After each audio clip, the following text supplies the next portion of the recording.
જૂનાગઢમાં ખંડણી કેસમાં દિવ્યા સાવલાણીની પોલીસ દ્વારા અટકાયત કરાઈ છે।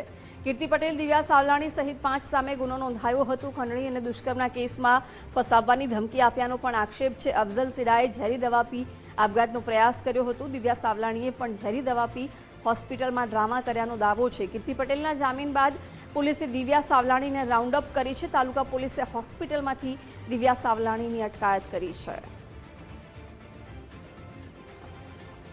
તો તાલુકા પોલીસે હોસ્પિટલમાંથી જ દિવ્યા સાવલાણીની અટકાયત કરી છે। કીર્તિ પટેલના જામીન બાદ પોલીસે દિવ્યા સાવલાણીને રાઉન્ડ અપ કરી હતી। દિવ્યા સાવલાણીએ પણ ઝેરી દવા પી હોસ્પિટલમાં ડ્રામા કર્યાનો દાવો થઈ રહ્યો છે।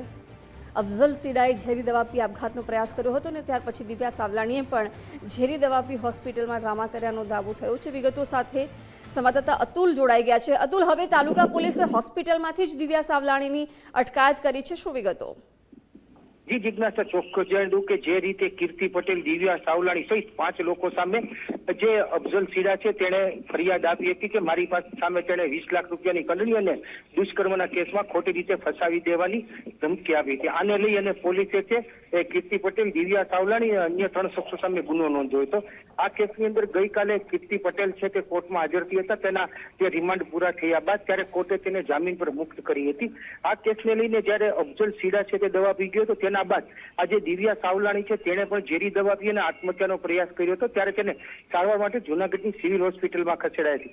આજે તેની સારવાર પૂર્ણ થતા અને સંપૂર્ણ સ્વસ્થ થતા તેવો રિપોર્ટ આવતા જૂનાગઢ તાલુકા પોલીસ છે તે હોસ્પિટલ પહોંચી હતી, ત્યાંથી તેને હસ્તગત કરી હતી અને હાલ તેને છે તે તાલુકા પોલીસ સ્ટેશન લઈ જવામાં આવે છે। તેનું નિવેદન નોંધવામાં આવી રહ્યું છે અને ત્યારબાદ તેની સંપૂર્ણ તપાસ કર્યા બાદ તેની છે તે અટકાયત કરવામાં આવશે। જી જિજ્ઞાસા। બિલકુલ, આભાર અતુલ જાણકારી માટે।